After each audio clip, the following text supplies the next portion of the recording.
हेमंत गुप्ता आपका हार्दिक स्वागत करता हूं अपने चैनल ज्ञानम में। दोस्तों, आज हम उस टॉपिक पे डिस्कशन करने जा रहे हैं जो एक बहुत ही इंपॉर्टेंट टॉपिक है। दोस्तों, हाल ही में भारत की संसद ने अपने सदस्यों को निलंबित किया है। तो आइए जानते हैं कि उन सदस्यों को कौन निलंबित करता है, उनके निलंबन की क्या नियम होते हैं और उन सदस्यों को निलंबन के बाद उनकी वर्किंग प्रोसेस में क्या फर्क पड़ता है। तो आइए इन सारे बिंदुओं पे हम लोग डिस्कशन करते हैं। हमारे साथ हैं इस डिस्कशन में मिस्टर मुकेश साहनी जी। स्टार्ट करते हैं अपने टॉपिक को। तो सर, सबसे पहले हम आपसे ये क्वेश्चन करेंगे कि जो हमारे सांसद यानी कि भारतीय संसद के सदस्य का जो सस्पेंशन हुआ है, निलंबन हुआ है, वो कौन करता है? देखिए, भारतीय संसद एक विधायी निकाय है जहां पे विधि निर्माण का कार्य किया जाता है और उस विधि निर्माण में जो मेंबर ऑफ पार्लियामेंट होते हैं वो सहभागिता करते हैं, वो सब लोग पार्टिसिपेट करते हैं। और सदन में चाहे लोकसभा हो या राज्यसभा, तो जो सदन की कार्रवाई का दायित्व होता है वो लोकसभा के अध्यक्ष को और राज्यसभा के सभापति को होता है। मतलब स्पीकर ऑफ लोकसभा एंड सभापति यानी कि चेयरपर्सन ऑफ राज्यसभा। यस। तो जब तक सदन के अंदर कार्रवाई हो रही है तो उस कार्रवाई को कराने का अनुशासन से कार्य हो, नियमित तरीके से हो, वो जिम्मेवारी लोकसभा के अध्यक्ष और राज्यसभा के सभापति की होती है। अच्छा, जो अभी जो सस्पेंशन हुए हैं वो लोकसभा की अगर हम बात करें तो लोकसभा के स्पीकर ने किए हैं, और अगर राज्यसभा की हम लोग बात करें तो राज्यसभा के चेयरपर्सन ने किए हैं जी। तो आप हमें ये बताइए कि लोकसभा में कितने सदस्यों को निलंबित किया गया है? देखिए, लोकसभा के सदस्यों की अगर बात करेंगे तो 95 सदस्यों को लोकसभा से निलंबित किया गया और राज्यसभा से, और 46 सदस्यों को राज्यसभा से निलंबित किया गया। तो मतलब ये पूरे सेशन के लिए इनको निलंबित कर दिया गया है कि? देखिए, इसमें कुछ सांसदों को पूरे सेशन के लिए जो शीतकालीन सत्र चल रहा है निलंबित कर दिया गया है, और कुछ सदस्यों की रिपोर्ट विशेषाधिकार कमेटी या समिति को सौंप दी गई है। वो तय करेगी कि उनका निलंबन कितनी अवधि के लिए होगा। अच्छा, तो क्या इससे पहले भी कभी किसी और की गवर्नमेंट में या किसी और की सरकार में ऐसा निलंबन हो चुका है? देखिए, भारतीय संसद मदर ऑफ डेमोक्रेसी, लोकतंत्र की जननी, और इस तरह की जो घटनाएं होती हैं वो देश के लिए एक न्यायोचित नहीं होती, क्योंकि सदन ही एक ऐसा माध्यम है जहां पर हमारा जो सांसद है अपनी बात रखेंगे, विपक्ष है अपनी बातों को रखेगा, सरकार अपनी बात रखने का दायित्व होती है। एक प्लेटफॉर्म है और उस प्लेटफॉर्म में बाहर रखना ये कहीं ना कहीं थोड़ा सा अन्यायोचित होता है, लेकिन फिर भी सदन में चलना जरूरी है। तो ये भारतीय इतिहास में इतना बड़ा निलंबन ये पहली बार हुआ है, इतना बड़ा निलंबन। लेकिन निलंबन कहें पहली बार तो ये नहीं, इसके पहले भी आप देखेंगे तो 1989 में मिस्टर राजीव गांधी प्रधानमंत्री हुआ करते थे, तो उनकी सरकार में इंदिरा गांधी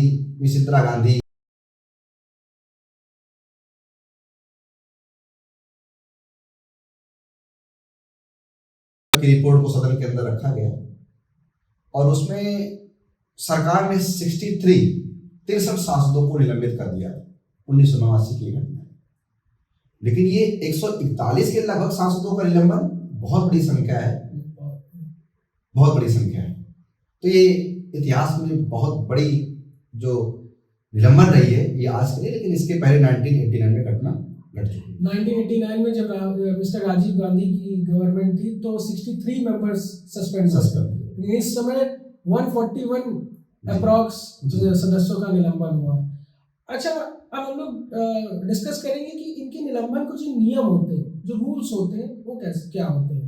तो सबसे पहले हम आपसे ये जानना चाहेंगे कि जो लोकसभा है यानी कि जो लोअर हाउस है उसमें किस रूल के तहत सदस्यों का निलंबन होता है। जी देखिए, अच्छा एक चीज और, आप हमें ये भी बताइएगा कि जो लोकसभा में सदस्यों का निलंबन है ये कॉन्स्टिट्यूशनल के तहत है या किसी अन्य प्रकार के प्रक्रिया है। देखिए, अगर आप संविधान की बात करेंगे तो संविधान में लोकसभा का गठन कैसे होगा, लोकसभा की कार्रवाई किस तरीके से होगी, ये चर्चा की गई। लेकिन लोकसभा का कार्य कैसे होगा, इसके लिए संसद ने लोकसभा नियमावली बनाई। तो उस लोकसभा नियमावली के तहत जो है लोकसभा के अंदर कार्य होता है। अभी आपने कहा कि कौन सी नियमावली है जिसके तहत इन सांसदों को निलंबित किया गया, तो आप लोकसभा की नियमावली 373 और 374 को देखेंगे तो दो ये नियम हैं जो सांसदों के निलंबन से संबंधित है। तो जो 373 है और 374 इसके बारे में देखिए, 374 और 373, तो पहले हम डिस्कस करते हैं 373। 373 के तहत अगर कोई सांसद अमर्यादित तरीके से या कोई अव्यवस्था फैला रहा है सदन के अंदर, सदन की कार्रवाई को बाधित कर रहा है, तो ऐसी स्थिति में लोकसभा के स्पीकर या जो भी पीठासीन अधिकारी को यह अधिकार है कि उसको सदन से बाहर जाने का आदेश दे सकते हैं।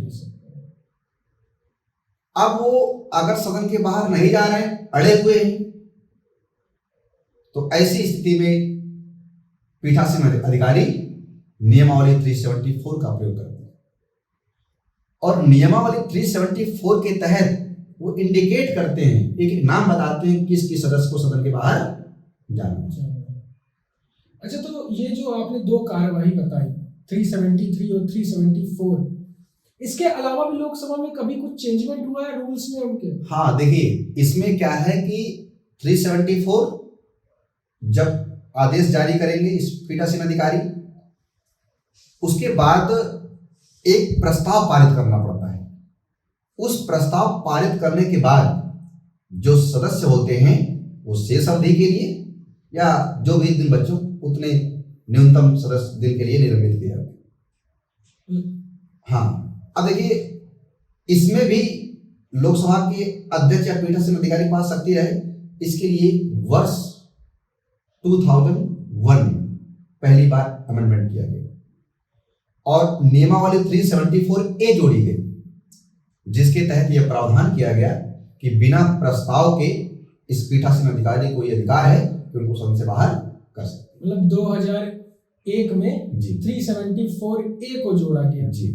अच्छा, तो जो लोकसभा का हमने देख लिया कि क्या प्रोसेस होता है, अब हम बात करते हैं राज्यसभा की नियमावली की।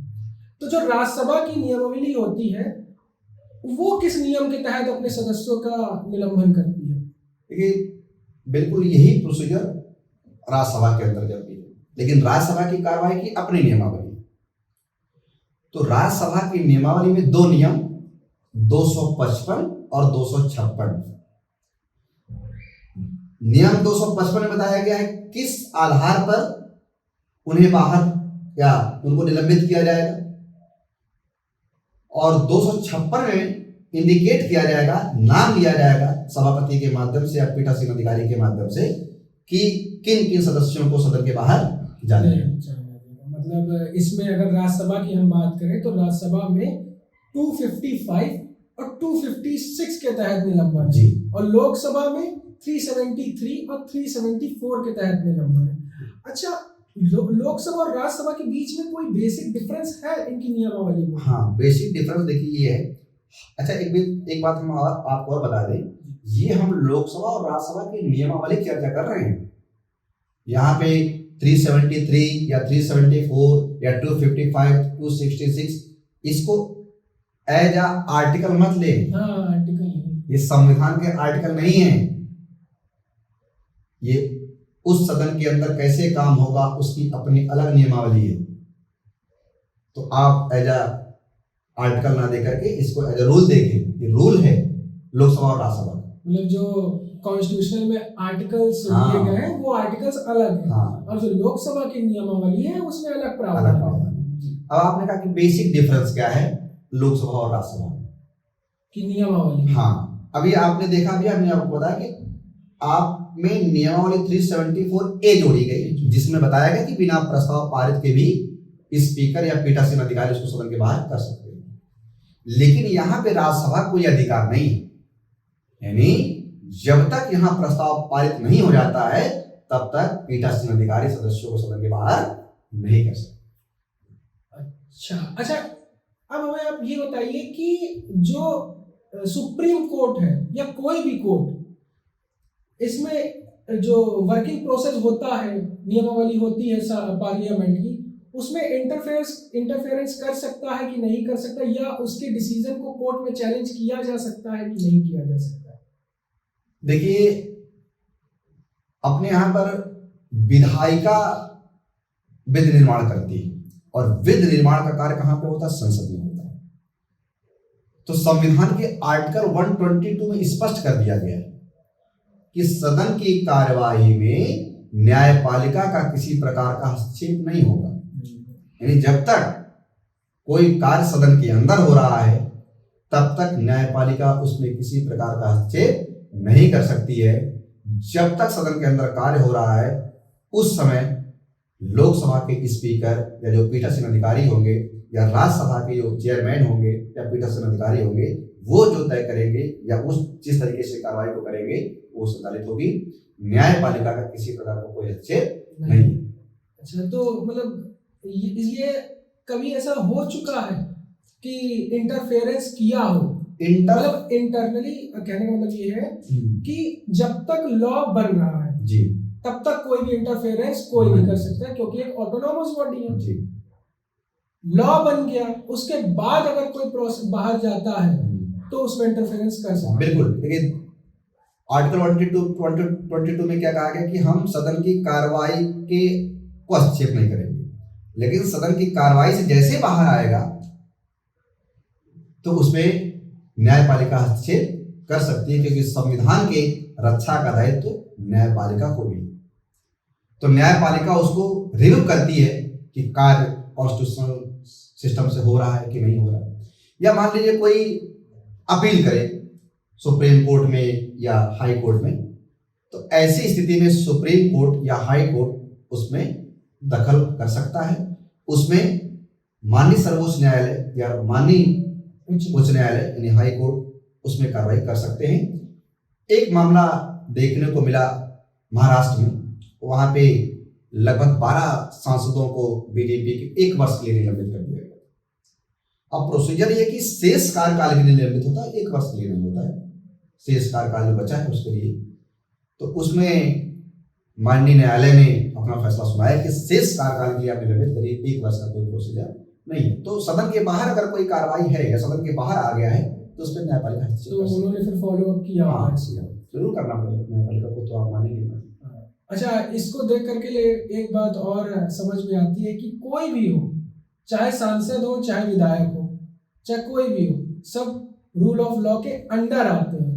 अब रूल ऑफ लॉ के कोई नहीं आता है। मतलब जैसे ये आजकल चलन में चला है, चाचा विधायक है हमारे, तो ये नहीं होता है। चाचा विधायक है तो चाचा रूल ऑफ लॉ के अंतर्गत, विधि के शासन के अंतर्गत। भारत में सर्वोच्च व्यवस्था जो है वो विधि का शासन है, रूल ऑफ लॉ सभी इसके अंदर। अगर आप 2014 के पहले माननीय प्रधानमंत्री नरेंद्र मोदी जी इस प्रधानमंत्री हैं और उस समय चुनाव लड़ रहे थे, तो एक पत्रकार ने उनसे पूछा कि आप शासन में आएंगे तो बीजेपी का शासन होगा कि एनडीए का शासन होगा कि मोदी का शासन होगा? तो उस समय उन्होंने बहुत चतुराई से उसका जवाब दिया। उन्होंने कहा कि इसमें चौथा ऑप्शन जोड़िए, और चौथा ऑप्शन ये रहेगा कि भारत में ना मोदी की सरकार होगी, ना एनडीए की सरकार होगी, ना बीजेपी की सरकार होगी। भारत में रूल ऑफ लॉ यानी विधि का शासन होगा, उसी के तहत सरकार संचालित की। तो दोस्तों आज का हमारे डिस्कशन का टॉपिक बस यहीं तक। अगले वीडियो में हम आपसे मिलेंगे एक और इंटरेस्टिंग और नए टॉपिक के साथ। तब तक के लिए जय हिंद, जय भारत, वंदे मातरम।